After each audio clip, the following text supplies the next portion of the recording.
10월 5일 화요일 새벽예배 본문의 말씀은 열왕기상 12장 25절로 마지막 절 33절까지 말씀이 되겠습니다.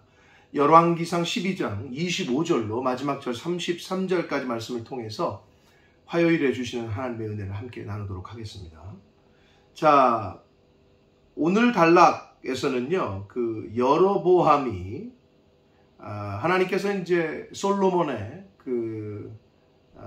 말년에 하나님을 떠나고 우상을 숭배한 솔로몬에게 징계를 내리신 것이 결국은 아들 르호보암 때에 왕국이 분열되는, 그래서 북쪽 10지파를 여로보암이라는 솔로몬의 당시 솔로몬 왕 때의 신하에게 주시겠다라고 해서 결국은 그렇게 됐고, 그 여로보암이 하나님의 말씀대로 하나님의 말씀을 따라 통치를 했으면 복을 받았을 텐데, 인간적인 생각, 하나님의 말씀을 기다리지 못하고 솔로몬 왕 때에 반란을 일으킨 일들, 그리고 또 왕이 되고 나서도 하나님의 말씀대로 행하지 못하고 자신의 생각과 자신의 뜻대로, 그래서 이제 구약 성경에서는 여로보암의 길이라는 그 악한 길, 다윗의 길과는 반대가 되는 선한 왕으로서의 하나님께서 기뻐하시는 길과는 반대되는 대명사가 됐어요. 악한 길의 대명사, 여로보암의 길, 여로보암이 행했던 일들, 이렇게 돼버리고 말았습니다. 왜 그렇게 될 수밖에 없었는지를 보여주는 내용이 스토리가 이제 오늘 단락인데, 여로보암이 금송아지 신상을 만들어요. 우상을 만들어서 이게 하나님의 형상이다 라고 십계명을 정면으로 대적하는, 하나님께서 제일 싫어하는 일을 하게 됩니다. 왜 그랬는지, 왜 그럴 수밖에 없었는지의 내용이 오늘 본문에 기록이 되어 있는데, 한 절씩 보시면서 본문 속에서 주시는, 나에게 주시는 하나님의 음성을 함께 듣는 저와 여러분 되기를 원합니다. 25절입니다. 여로보암이 에브라임 산지에 세겜을 건축하고 거기서 살며 또 거기서 나가서 분우엘을 건축하고 그랬습니다. 자, 에브라임 산지에 죄송합니다. 세겜을 수도로 삼습니다. 북이스라엘의 수도로 이 여로보암이 세겜 수도성을 건축을 했고, 그리고 분우엘은 세겜에서 동쪽으로 약 40km 지방 정도에 떨어져 있는 요단 동편 쪽에 있었던 그러한 땅이었습니다. 그곳을 또 건축을 해요. 세겜에서 동쪽으로 약 40km 지점에 있었던, 그래서 거기를 또 세겜성과 분우엘성을 건축하게 됩니다. 자, 그러면서 나름대로 이때 어떤 북쪽의 왕으로서의 입지를 다지려고 하는데, 26절에 보면 그의 마음에 스스로 이르기를 나라가 이제 다윗의 집으로 돌아갈 것이다. 무슨 말이냐면, 북쪽 이스라엘의 백성들이 다윗 쪽, 남유다 쪽으로 마음을 뺏기고 그쪽으로 다 민심이 갈 거라는 거예요. 왜냐하면 27절 보시면, 만일 이 백성이 예루살렘에 있는 여호와의 성전에 제사를 드리고자 하여 예루살렘으로 올라가면 이 백성의 마음이 유다 왕된 그들의 주 르호보암에게로 돌아가서 나를 죽이고 유다의 왕 르호보암에게로 돌아가리로다 하고. 자, 북쪽 이스라엘이건 남쪽 유다건 하여튼 이스라엘 백성들은 하나님 앞에 이스라엘의 3대 절기를 지키는 거는 아주 못이 박혀 있었단 말이에요. 그런데 그 절기를 지킬 때 제사하는 거는, 하나님에게 제사를 드리는 거는 예루살렘 성전에 가서 드리게끔 돼 있었어요. 그러니 절기 때마다 북쪽에 있는 사람들이 남유다에 있는 예루살렘으로 가서 이렇게 왕래를 자꾸 하다 보면 아무래도 마음이 자기에게서 떠나고 남유다 쪽에 르호보암에게로 쏠릴 거라는 염려, 걱정, 근심을 하게 됩니다. 그래서 결국은 28절 보시면, 이에 여로보암이 나름대로 머리를 굴려서 계획한다는 짓이 뭐냐면, 두 금송아지를 만들어요. 그리고 무리에게 말하기를 너희가 다시는 예루살렘까지 갈 거 없다. 올라갈 필요가 없다. 이스라엘아, 이는 너희를 애굽 땅에서 인도하여 올린 너희의 신들이다. 금송아지를 만들고 하지 말아야 될 짓을 하게 됩니다. 자, 그러면서 29절, 하나는 베델에 두고 하나는 단에 두었다. 두 군데다가 그 설치를 해요. 금송아지 신상 만든 거를. 거기서 제사를 드리라는 거죠. 예루살렘까지 갈 필요 없다는 거죠. 30절, 이 일이 죄가 되었으니 이는 백성들이 단까지 가서 그 하나에게 경배합니다. 나름대로 여로보암은 머리를 썼습니다만 이거는 하나님에게서 아주 큰 죄를 범하고 하나님께서 약속하셨던 복을 걷어차는, 여로보암에게도 분명히 약속을 하셨거든요. 하나님께서 내가 다윗의 길로 행하고 하나님 여호와의 말씀에 순종하고 그 말의 명령과 규례를 지킨다면 내가 너 집을 든든히 세워주겠다, 이런 약속을 받았거든요. 그런데 여로보암은 결국 그 하나님의 약속의 말씀을 믿지 못했고, 그걸 믿지 못함으로 백성들이 자신에게서 마음이 떠날까 봐 걱정을 하게 되고 근심을 하게 되고 염려를 하게 되므로 우상을 만드는 데까지 이르게 됐고, 그래서 백성들을 그 우상 섬기는 길로 인도하게 된, 악한 길로 행하게 만든 아주 하지 말아야 될 그러한 행동을, 이 일을 벌이게 되고 말았습니다. 그것뿐만 아닙니다. 31절, 그가 또 산당들을 짓고 레위 자손이 아닌 보통 백성으로 제사장을 삼았대요. 같은 병행문단인 역대하 13장 9절에 보면 어떻게 되어 있냐면, 이 여로보암이 숫송아지 7마리 그리고 순양 7마리를 가져오면 제사장 시켜줬대요. 종교인으로서 인정을 한 거죠.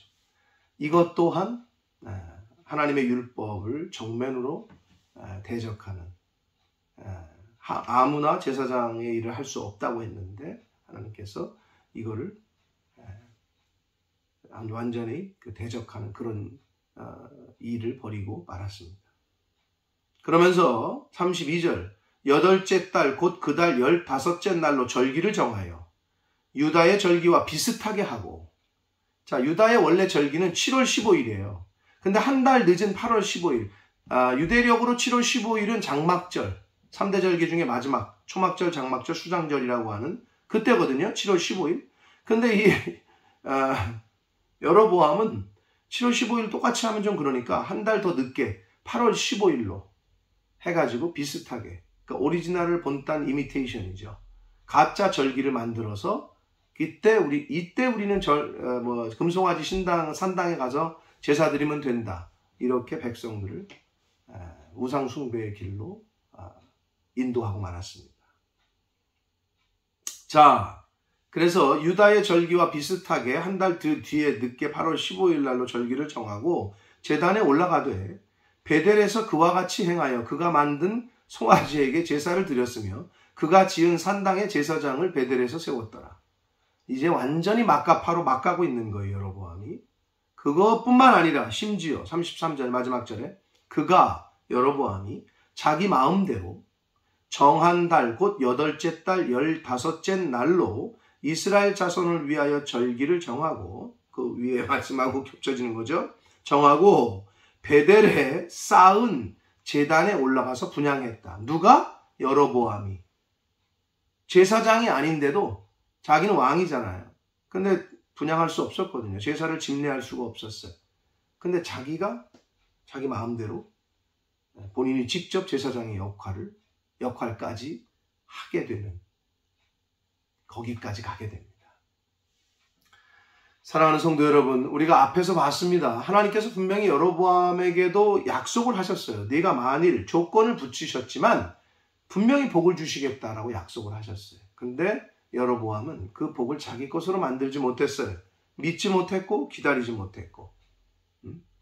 그래서 결국은 하나님을 믿지 못하니 백성들이 자신을 배반할까 봐 두려워서 금송아지를 만들고 산당도 짓고 그 제사장도 마음대로 세우고 자기가 또 제사장 역할까지 하고, 십계명에 우상 숭배하지 말라는 걸 정면으로 대적하게 됐고, 택하신 성소에서만 제사하라고 했는데 산당을 막 이곳저곳 자기가 막 금송아지를 만들고 그 신상을 두는 산당을 만들고, 자기 마음대로 그냥 자기가 제사장 되고, 그리고 좀 숫송아지 7마리, 순양 7마리 가져오면 제사장 시켜주고. 이건 완전히 총체적인 난국, 총체적인 그 악한, 악행의 종합 선물 세트가 아니에요. 종합 악행 세트를 보여주고 있어요. 여로보암. 사랑하는 성도 여러분, 하나님께서는 분명히 다시 말씀드립니다만 여로보암에게 약속을 하셨다고. 복을 주겠다고. 단 조건이 있었지만. 근데 이거는 오늘날 우리에게도 마찬가지예요. 내가 하나님의 말씀에 순종한다면, 내가 여호와의 길로 행한다면, 다윗의 길로 행한다면, 예수님께서도 신약에서도 여러 가지 말씀들을 하셨어요. 근데 하나님의 복은 다 조건이 있어요. 가장 기본적인 거는 하나님의 말씀에 순종하는 거예요. 근데 여로보암은 자기 마음대로, 33절에 이게 참 주는 메시지예요. 하나님의 말씀대로가 아니라 자기 마음대로 행했다는 거예요. 여러분, 결국 신앙생활은 선택입니다. 우리 인생이 선택이라고, 선택의 연속이라고 하잖아요. 신앙생활도 마찬가지입니다. 내 뜻대로, 내 마음대로 할 거냐, 하나님 말씀대로, 하나님 뜻대로 할 거냐, 이것밖에 없어요. 빛이냐 어두움이냐, 하늘이냐 땅이냐, 육체의 일이냐 영의 일이냐, 이거를 선택하는 것밖에 없어요. 그 선택을 잘하기 위해서 하나님 말씀을 듣고 읽고 배우려고 하는 거예요. 순간순간 그 선택을 잘하기 위해서. 사랑하는 성도 여러분, 우리에게도 이 여로보암의 요소가 있을 수 있습니다. 아니, 있습니다. 이거를 잘 살펴서 하루하루 순간순간 매일매일 이걸 끊어버리고 이 요소를 잘라버리고 죽이고 하는 것이 저와 여러분의 신앙생활인 줄 믿습니다. 사랑하는 성도 여러분, 다윗의 길로 행할지언정 여로보암의 길로 행하지 않는, 하나님의 뜻과 하나님의 말씀대로 행할지언정 자기 마음대로 결정하고 행하지 않는 하나님의 자녀된, 성도된, 천국 백성된 저와 여러분이 되시기를 예수 그리스도 이름으로 축복합니다. 기도하겠습니다.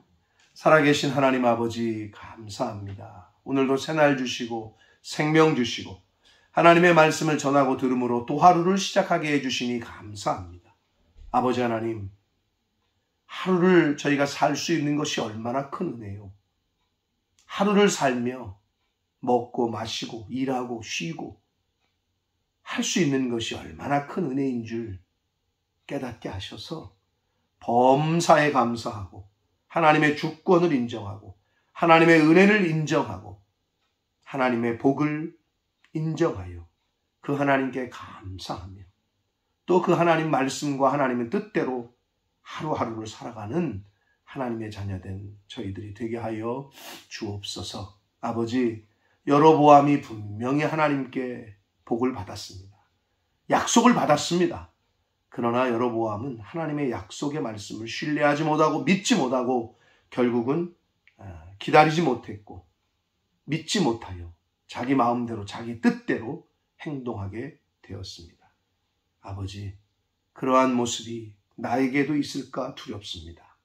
성령 하나님, 순간순간 깨닫게 하셔서 여로보암의 길로 행하지 않는 이 땅에서의 삶을 사는 하나님의 자녀된 저희들 모두가 되게 하여 주옵소서. 예수 그리스도 이름으로 축복하며 기도 올리옵나이다.